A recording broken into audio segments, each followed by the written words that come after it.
Bonjour à tous, au travers de ces petites vidéos, je vais essayer de vous expliquer un petit peu mieux les exercices dont je vous ai déjà envoyé la correction via Scholinfo et via WhatsApp. Donc le but en fait c'est, là vous voyez ce qui a affiché à mon écran d'ordinateur et moi je vais commenter à chaque fois les corrections que je vous ai envoyées.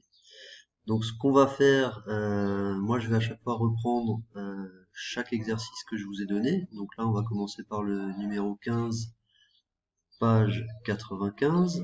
À chaque fois je vais relire la consigne.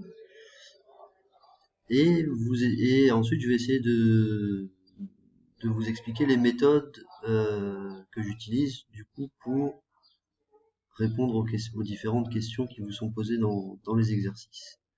Donc là, je démarre avec le numéro 15, là, normalement que vous voyez qui s'affiche ici. Donc suivez bien le curseur de ma souris. C'est là que se passent les choses.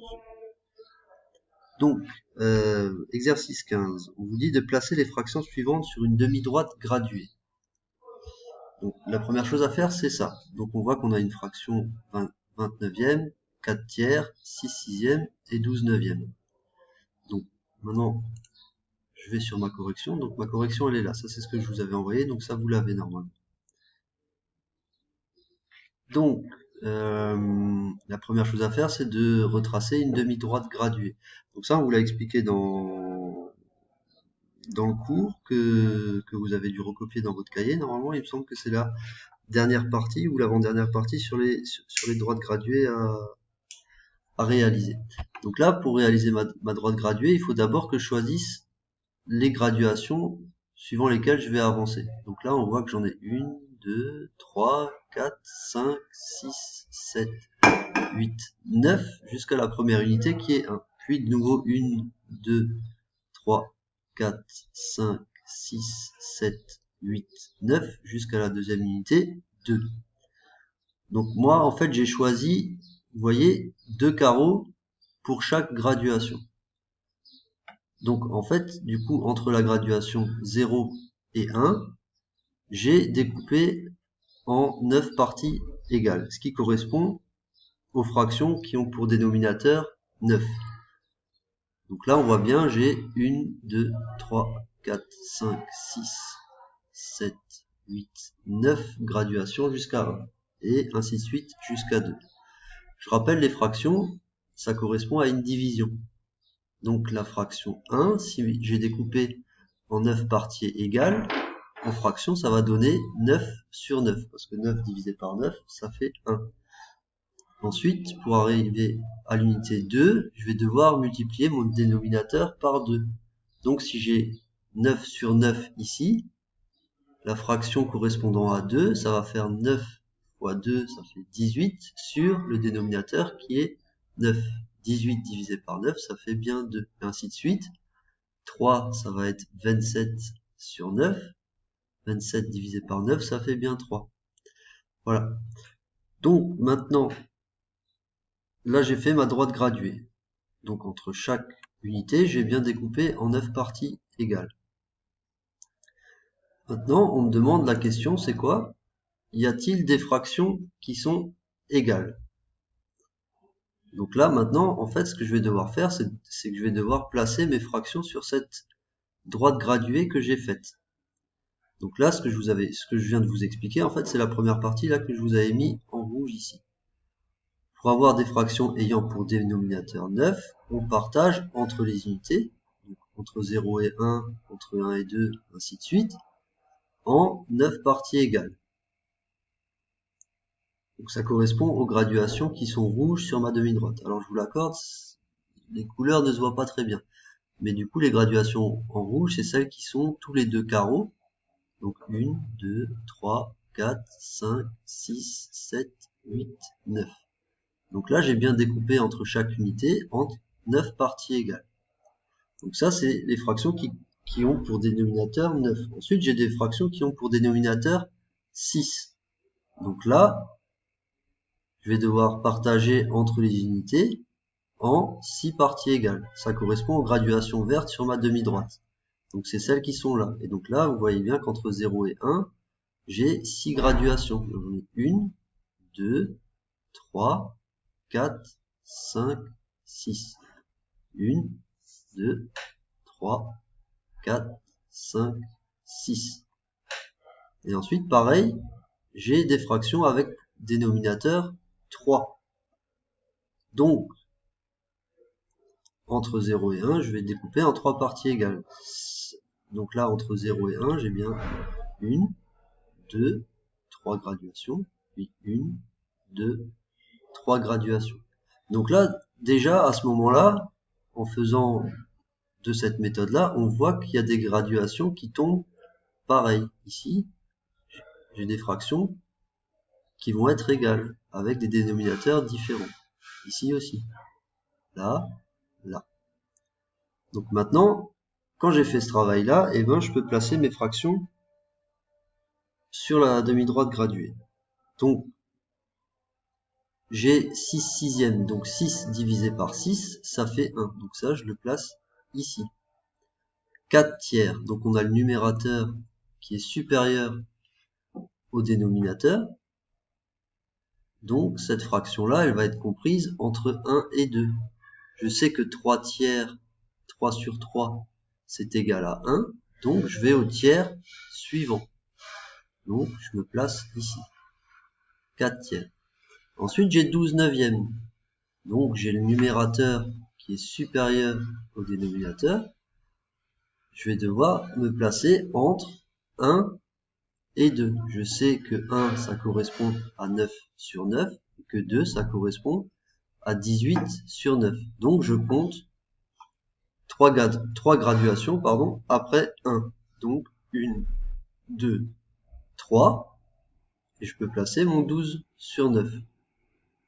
Et il me reste encore 29e à placer. Donc 29e, je sais que j'ai dépassé 2 parce que 2 est égal à 18 sur 9. 18 divisé par 9, ça fait bien 2. Donc, après, je compte 2 graduations après 2. Les deux graduations rouges après 2. Donc, 1, 2, et je me retrouve bien ici. Donc là, j'ai placé toutes mes fractions. Est-ce que maintenant, je vois qu'il y en a qui sont égales? Oui. 4 tiers et 12 neuvièmes. Donc, ces deux fractions-là, elles sont égales. Donc là, je l'ai écrit ici, 4 tiers égale 12 neuvièmes. Donc là, vous voyez bien qu'en fait, ces deux fractions, elles sont égales. Si je multiplie 4 tiers en haut, donc au numérateur, et en bas, au dénominateur, par un même multiple, je vais tomber sur 12 neuvièmes. Ça va être quoi ce multiple? Ça va être 3. Si je multiplie 4 fois 3, ça va faire 12. Et si je fais 3 fois 3, ça va bien faire 9. Donc si on multiplie en haut et en bas par la même chose, on tombera toujours sur une fraction qui est égale à la fraction initiale. Voilà. Donc je pense avoir terminé pour cet exercice-là. Donc en bas, je vous avais mis la réponse. Oui, on observe que les fractions 4 tiers et 12 neuvièmes sont égales. Donc voilà, je m'arrête là pour cet exercice. Donc je passe maintenant à l'exercice suivant, le numéro 17, page 95. Donc je vous relis l'énoncé. Voici une liste de fractions. 53 neuvième, 36 47e, 98 11e, 22 25e et 30 7e. Lesquelles sont comprises entre 0 et 1. Donc, j'arrive à ma feuille d'exercice, enfin ma correction plutôt, pardon. Donc, je me mets au début. Donc, ce que j'avais fait au début, j'ai recopié les fractions qui étaient dans l'énoncé du bouquin. Donc, la première question. On demande des fractions qui sont comprises entre 0 et 1. Donc ça, c'est dans le cours aussi, si vous cherchez un petit peu. Donc là, je vous ai remis, une fraction est comprise entre 0 et 1 lorsque le numérateur est plus petit que le dénominateur. Donc ça, c'est quelque chose de général, ça va arriver à chaque fois. À chaque fois que le numérateur il est plus petit que le dénominateur, vous aurez à chaque fois une fraction qui est comprise entre 0 et 1. C'est ce que je vous ai mis là, 36 47e est inférieur à 1, car 36, donc le numérateur, est inférieur à 47. Pareil pour celle-là, 22 25e est inférieur à 1, car le numérateur 22 est inférieur à 25. Donc ces deux fractions-là, elles seront obligatoirement inférieures à 1. Ensuite, on nous demande à la question 2, encadrer les autres par deux nombres entiers consécutifs. Donc des nombres entiers, c'est des nombres qui n'ont pas de partie décimale. Donc c'est 0, 1, 2, 3, 4, ainsi de suite jusqu'à l'infini. Donc maintenant il s'agit d'encadrer les fractions. Donc là, toutes ces fractions, elles vont avoir une partie décimale. Donc il faut les encadrer par deux entiers qui sont consécutifs. Donc comment j'ai procédé ici? Donc, je vous ai remis là, pour encadrer une fraction entre deux entiers consécutifs, il faut voir combien il y a de fois le dénominateur dans le numérateur. Donc qu'est-ce que je veux dire par là? Ça veut dire, ce que là je vous ai montré, c'est que moi je fais une division euclidienne. Donc je mets 53, donc qui va être le dividende, le 9, ça va être mon diviseur, donc qui est là, le 53 ici, et je vais réaliser la division euclidienne. Donc je fais 9 fois 5, je tombe sur 45. Si je fais 9 fois 6, je tombe sur 54, qui est supérieur à 53. Donc là, ça va pas fonctionner, donc je m'arrête au multiple 5. Donc je fais 9 fois 5, ça fait 45, et je vais avoir en reste 8. Donc je peux encadrer cette fraction 53 neuvième entre le multiple de 9 que j'ai trouvé, enfin pas le multiple, le multiplicateur de 9 que j'ai trouvé ici, 5, et le suivant, 6. Parce que si je fais 6 fois 9, je tombe bien sur 54, qui est plus grand que 53. Vous êtes d'accord? Donc, je peux bien encadrer 53 neuvième entre 5 et 6. Je fais pareil pour les deux suivantes. Donc, 98 onzième. Je vais mettre 98 en dividende et 11 en diviseur. Je fais ma division euclidienne, donc je fais 11 fois 8, ça me fait 88. Si je fais 11 fois 9, je vais tomber sur 99, donc je dépasse 98, là ça marchera pas. Donc à partir de là, je peux encadrer ma fraction 98 onzième entre 8, ce que j'ai trouvé en multiplicateur ici 8, et au suivant 9. Donc j'ai bien 98 onzième qui va être inférieur à 9, et 98 onzième qui va être supérieur à 8.